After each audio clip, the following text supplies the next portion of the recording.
Medical oxygen sa mga planta halinon na karong dunay shortage sa oxygen supply sa mga ospital.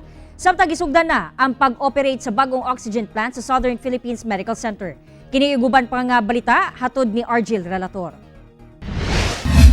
Karong nakasinati na og shortage sa supply sa medical oxygen ang mga ospital sa General Santos City. Halino na ang supply sa mga planta sa medical oxygen kung asa taas na ang linya sa mga mamalit og magpa-refill sayo pa lang sa buntag. Sagad kanila, gamito ng oxygen alang sa mga pasyente nga anaa lang sa balay kay puno na ang mga ospital. Ganina pa ako nagpila lagi, mga alas 10. Yantod karon wala pa, pila lang yapon. Sa Davao City, tulo na lang ka mga tangke sa medical oxygen ang nabilin ni ining usa ka medical supply store sa syudad. Paspas matud pa nga mahurot ang supply tungod kay daghan ang nanginahanglan gikan sa nagkadaiyang lugar. Daghan nagapangita, daghan siya need oxygen karon. Bali ang mga customer gani nagailog. Nagailog og kuan ba?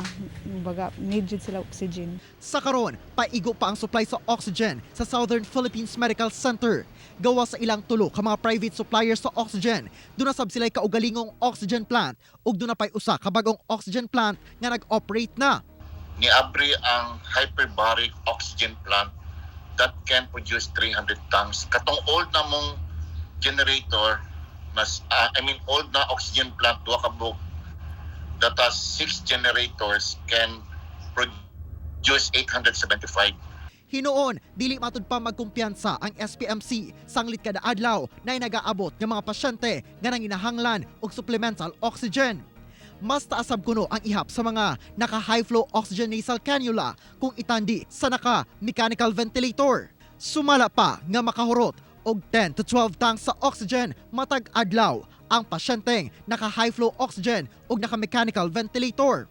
Sa Davao del Norte, gimando na sa provincial government ang pagdawat og moderate to severe cases sa mga provincial hospitals. Human nga, dili na una mudawat ang Davao Regional Medical Center ug mga pasyente nang ginahanglan og oxygen tungod sa shortage sa ilang supply.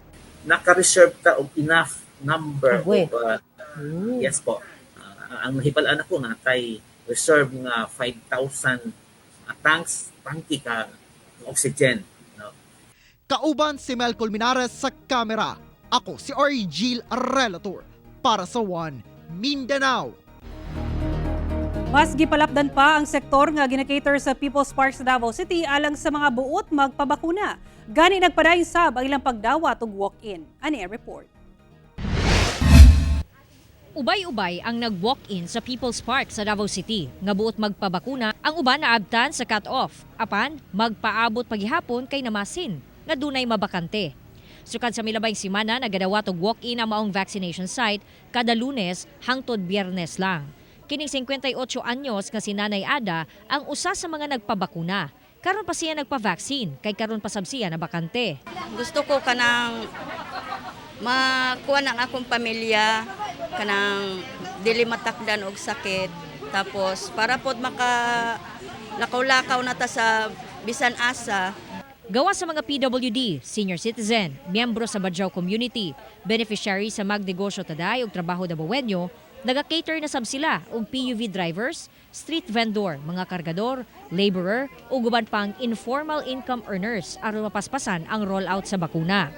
Alas 7:30 hangtod alas 11 sa buntag ang schedule sa first dose, samtang alas 11:30 hangtod alas 3 sa hapon sa second dose.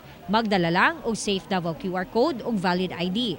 Mihinay kuno ang rollout sa bakuna ning nakalabay mga adlaw. Gumikan ang uban mamili og vaccine.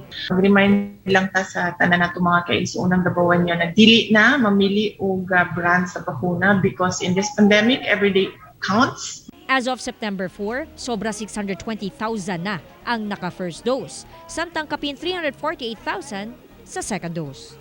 Kauban si Jojo Solarte sa kamera. Ako si John D. Esteban para sa One Mindanao.